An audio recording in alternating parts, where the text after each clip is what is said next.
The Koalition.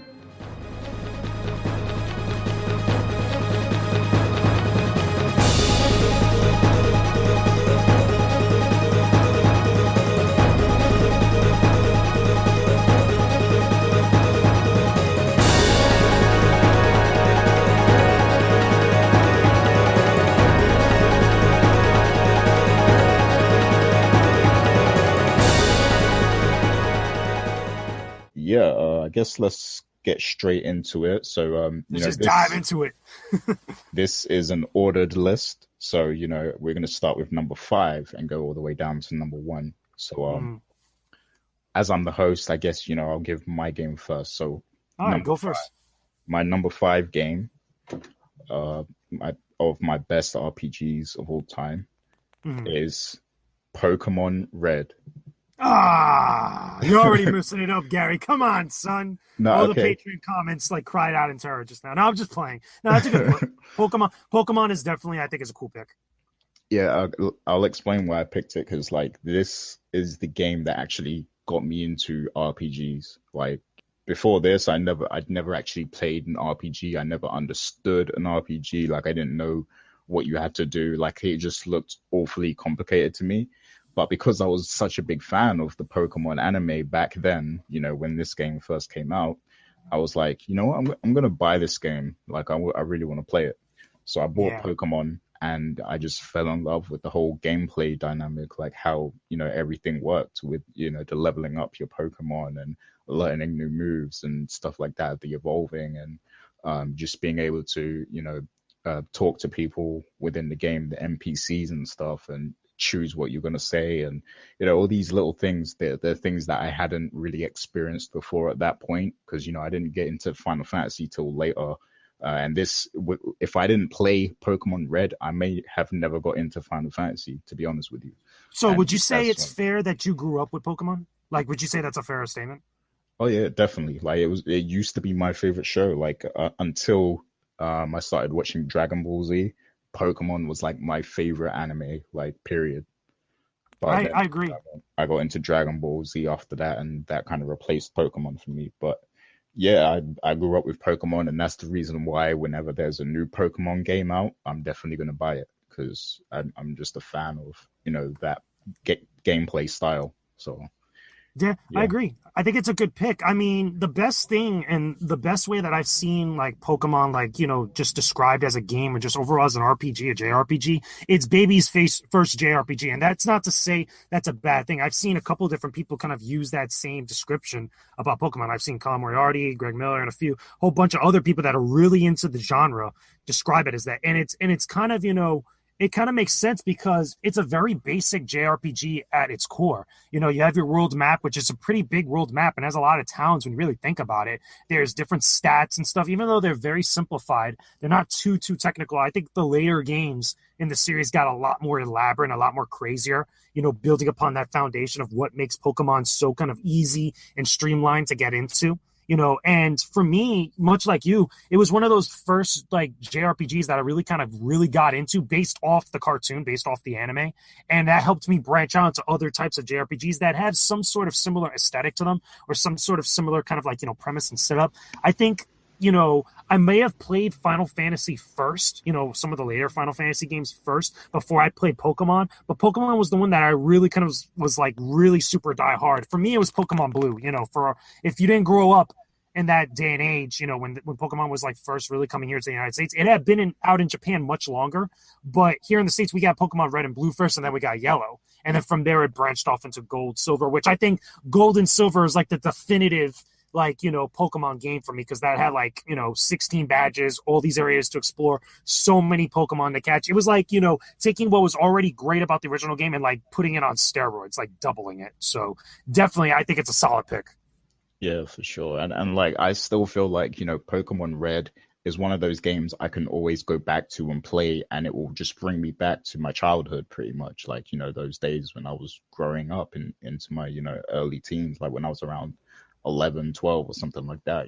So it brings back a lot of memories, and it puts me back into the mindset I was in back then, and I just really enjoy going back to it from time to time. Now, So big question: did you ever play the remake, like Fire Red and Leaf Green? I didn't know. Which system were those out on again? Those were on Game Boy Advance. Last I Yeah, checked, like those yeah. were a See, while ago. I never actually had a Game Boy Advance, so that's why I didn't have a Game Boy Advance, and I didn't have the first DS, like the original DS. I didn't Yeah, have that. I've got 3DS, so of course I'll buy every Pokemon game on 3DS. But yeah, I only ever had a Game Boy and a 3DS, you so missed some great I missed games. out on some. Yeah. You missed on some good games, but I will say that I played it. Like I didn't complete it like to the extent like what I did with Pokemon Red, Blue, and Yellow, like on the original Game Boy platform. But for the remakes, they're still pretty good. Again, just redone artwork. For the most part, essentially most of the Pokemon that you had in those versions, with some new ones, I think that were added in here and there. Like there were some mild adjustments. And it was funny enough, they never went with red and blue. They went with red and green because green was the original version of that game back in Japan. And then basically what we got as Pokemon Yellow here in the United States, we got as was it Japan got as Pokemon Blue as like their later version or those three versions, which are basically the three starters: Venusaur, Blastoise, and was it Charizard? Like that. So it was a little bit different for here in the States, but still pretty solid games. I'm surprised that they didn't put the remakes of those games on the eShop and they went with just the original Game Boy games that what people grew up with, which I think is a solid decision. I think it's a fine decision, but still, I would have loved to have gone back to those remakes. Yeah, that would have been cool. They definitely should have did that. But yeah, let's move on to your number five pick now. What's your number five game? So my number five, I'm gonna go with Fantasy Star Online. Fantasy Star, Oh, I think, is a it's good a good one. series. Definitely changed up from its Master System and Genesis roots. It was more back in that time during the original console wars. It was more kind of like Fantasy Star was the Genesis as what Final Fantasy was to Super Nintendo or NES for that matter, or Master System and NES. So there was a lot of changes going from that original four Fantasy Star games into Fantasy Star Online, which plays a lot more kind of like a pseudo 3D MMO to some extent, has a really big, heavy emphasis on co-op play. I mean, you could get through that entire game, both Fantasy Star Online 1 and 2, which is basically also Fantasy Star Portable 1 and 2 on the PSP. You could get through those games solo, no problem, with a bunch of AI partners and just run through the missions and stuff. But what really made those games special for me, and I'd really, really would recommend anybody playing those games, especially if you're into role-playing games, is the style and the music and the atmosphere of those games. Like, I love the music from Fantasy Star Portable or Fantasy Star Online 1. I think that the music was masterfully crafted, really went well with the whole sci-fi kind of, mecha slash what is it, anime s type of aesthetic to it. I thought it was really good. I still have the soundtrack on my iPod to this day. The combat was hit or miss, depending on what weapon style you chose and depending on like how much you want an in-depth fighting system, compared to like most other RPGs that are out there that probably have better gameplay systems for their fighting and their combat. But it was still good for what it was. There's a lot of missions, a lot of different side missions and side quests you could go on. Kind of confusing story, I won't lie. But overall, it was still a fun game to play through. And it's still, again, it had more style than it did substance, even though it was still pretty good as like a game in of itself. But what did you think of that? What do you think of Fantasy Star? So you mean the one that was on the Dreamcast? The one that was on the Dreamcast originally, and Mhm. then got also ported to the PlayStation Portable, which is Yeah, Fantasy Star Online, but it got changed to Fantasy Star Online. What is it? Fantasy Star Portable on the PSP. Not the original yeah, Fantasy Star. The original Fantasy Star is a whole other beast of itself, but it's still just that next game for that next generation, starting with the Dreamcast. yeah. I got a story about that because the Dreamcast was actually like my first. Well, no, it's more my second console that I physically owned because I had a brother and he had a lot of the consoles, so I had to share with him, and sometimes he wouldn't let me play or whatever. But Dreamcast was my console basically. Like I owned it. And I remember getting Fantasy Star Online from somebody, like somebody gave it to me. And this game, it wasn't a subscription, was it? I don't think it was a Not that I don't remember. I don't think so. Because here's the thing: I I never think played. what happened was Yeah, I was gonna say I never played the original Fantasy Star Online like at its launch like that. I know I played it much years later, and then I played more of the remake on or the re-release on PSP than I did on the Dreamcast. okay, yeah, because I think what happened was because my friend gave it to me, right? So I didn't have the code because I think there's a code for you to be able to play it online or Yeah, to something. jump on the But servers. yeah, exactly. So I couldn't actually play the full game. Like I couldn't.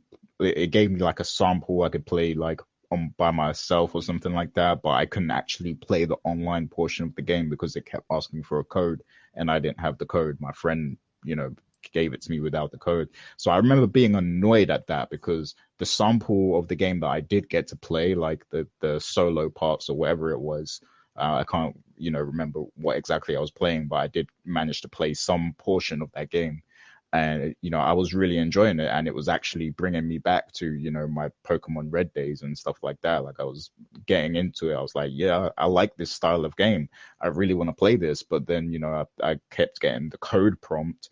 And at that time, I didn't really have money to buy games because I was still fairly young. I wasn't making my own money or anything. I was at school at the time. So like, yeah, I remember being very annoyed that I couldn't fully utilize that game. I probably should have got it on PSP, just to, Now, relive here's the a funny experience. thing. Here's a funny thing about that. On the Xbox 360, when they had it at some point during the Xbox 360's life cycle, there was a lot of Dreamcast games that were coming to the Xbox Live Arcade, I remember. And Phantasy Star 2, or Phantasy Star Online 2, I think was a big deal when it came out first on there. And like there was a whole bunch of people talking like, oh, they were going to jump back on the servers, they were going to play and stuff. And it never really took off the ground. I thought that was kind of funny, to be honest with you. But like really for me, I really resonated when they had it on the PSP, and I spent a lot of time with that because again, you had the LAN play or the local co-op play with people that had it also on their PSP, and also there was just a lot of single player content to it. So even if you didn't have friends to play with you, much like the original game, like you had to be online with that original game.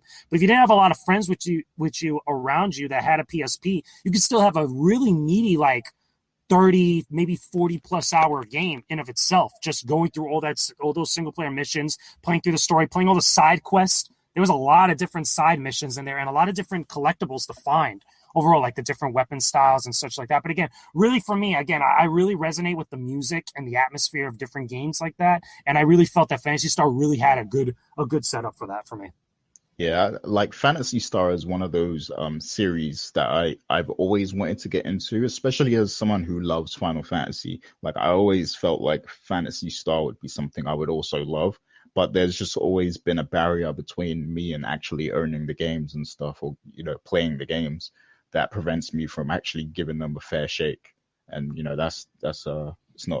it's unfortunate. I would love if Sega would actually make a new Fantasy Star game for the consoles, because I would just hop on that straight away.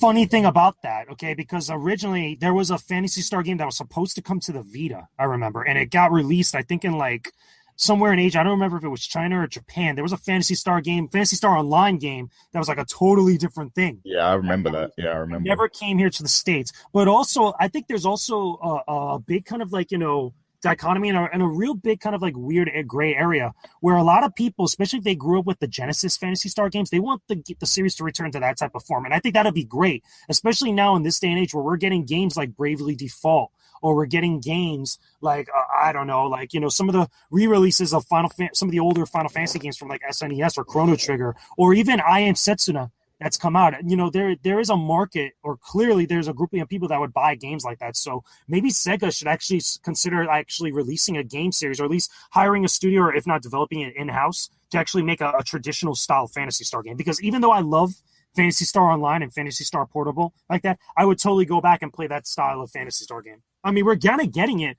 with some indie titles that are taking inspiration from it, like Cosmic Star Heroine. Though there are games that are like that all over the place. Yeah, I mean, like it doesn't take much for them to, outsource a studio to make the game for them, like Level 5 or, one of these other companies that are Tokyo used to RPG making. Factory, the ones who made I Am Setsuna, perfect example. Yeah, exactly. Like they should really get on that, because, I'm sure a lot of people would buy that. So Definitely. So what's the next one on your list? okay, so my number 4